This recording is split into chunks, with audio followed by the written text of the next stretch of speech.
Hi friends, spider man web series review అయితే ఈ వీడియోలో చెప్పబోతున్నాను. ఈ సిరీస్ ని 1930లో spider man base detective action thriller గా తీసుకొని వచ్చారు. ఈ సిరీస్ లో మొత్తం 8 ఎపిసోడ్లు ఉన్నాయి. ఈచ్ ఎపిసోడ్ వచ్చేసి 45 to 50 మినిట్స్ రన్ టైం ఉంటుంది. ప్రతి స్పైడర్ మ్యాన్ మూవీలో లానే ఈ సిరీస్ లో కూడా ఒక డైలాగ్ ఉంటుంది, శక్తులు ఉన్న చోటే బాధ్యతలు ఉంటాయని. ఈ మూవీలో మన మెయిన్ లీడ్ వచ్చేసి నికోలస్ కేజ్. స్టోరీ వచ్చేసి మన స్పైడర్ మ్యాన్ తన లవర్ చనిపోయాక ఒంటరిగా ఉంటూ డిటెక్టివ్ లో పనిచేస్తుంటాడు. అదే ఊర్లో విచిత్రమైన పవర్స్ తో చాలా మంది తిరుగుతూ ఉంటారు, like sand man, lightning, rhinoceros powers తో. అయితే ఫస్ట్ ఎపిసోడ్ లో ఫైర్ పవర్స్ ఉన్న ఒక వ్యక్తి చనిపోతాడు. అప్పుడు మన డిటెక్టివ్ స్పైడర్ మ్యాన్ వీళ్ళకి పవర్స్ ఎలా వచ్చాయి అనే ఇన్వెస్టిగేషన్ స్టార్ట్ చేస్తాడు. ఈ సిరీస్ లో ఇన్వెస్టిగేషన్ ప్రాసెస్ అనేది బాగుంటుంది. అయితే పవర్స్ వాళ్ళకి ఎలా వచ్చాయి, ఆ పవర్స్ వచ్చిన వాళ్ళు మన హీరో ఫైన్ చేశాడా లేదా, ఫైన్ చేశాక జరిగిన సిచ్యువేషన్స్ ఏంటి, మన హీరో ఎదుర్కొన్న ప్రాబ్లమ్స్ ఏంటి, వాటిని ఎలా సాల్వ్ చేశాడు అనేది ఈ సిరీస్ యొక్క మెయిన్ ప్లాట్. ఈ సిరీస్ అంతా 1930లో జరుగుతుంది.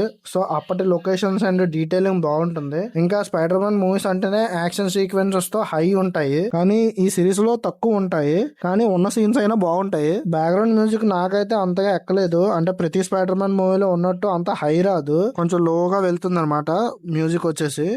ఈ మూవీలో కొన్ని సీన్స్ అయితే పాత డిటెక్టివ్ మూవీ చూస్తున్న ఫీలింగ్ వస్తుంది. First episode and last 4 episodes అయితే చాలా బాగుంటాయి. 2, 3, 4 బాగుంటాయి, కానీ కొంచెం ల్యాగ్ గా వెళ్తుంది. అంటే కొన్ని ప్లేసెస్ స్లోగా వెళ్ళడం అది చిరాకు తెప్పిస్తుంది. కానీ 4, 5 ఎపిసోడ్స్ మాత్రం మస్ట్ వాచ్, ఎందుకంటే మెయిన్ ట్విస్ట్లు అందులోనే ఉంటాయి. ఈ సిరీస్ లో పాజిటివ్స్ వచ్చేసి స్టోరీ అయితే బాగుంది, అండ్ స్పైడర్ మ్యాన్ మూవీస్ లో ఉండే అన్ని ఎలిమెంట్స్ ఈ సిరీస్ లో ఉన్నాయి. అండ్ ఈ సిరీస్ లో locations, action scenes, background score అన్ని బాగానే ఉన్నాయి.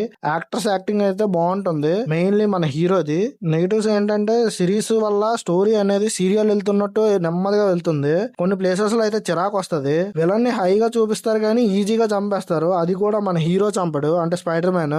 ఈ సిరీస్ చూసాక నా ఫీలింగ్ వచ్చేసి లాగ తగ్గించి 7 ఎపిసోడ్స్ లేదంటే 35 నిమిషాల నుంచి 40 నిమిషాల మధ్యలో తీసుకొచ్చి ఉంటే ఇంకా బాగుంది అనిపించింది. ఓవరాల్ గా చెప్పాలంటే స్పైడర్ మ్యాన్ ని ఒక కొత్త యాంగిల్ లో చూపించారు. యాక్షన్ కంటే స్టోరీ ఇన్వెస్టిగేషన్ తో వెళ్తుంది, చాలా బాగుంది చూడడానికి. ఈ సిరీస్ ని 2 కలర్స్ లో తీసుకొచ్చారు, ఒకటి బ్లాక్ అండ్ వైట్, ఇంకోటి నార్మల్ కలర్.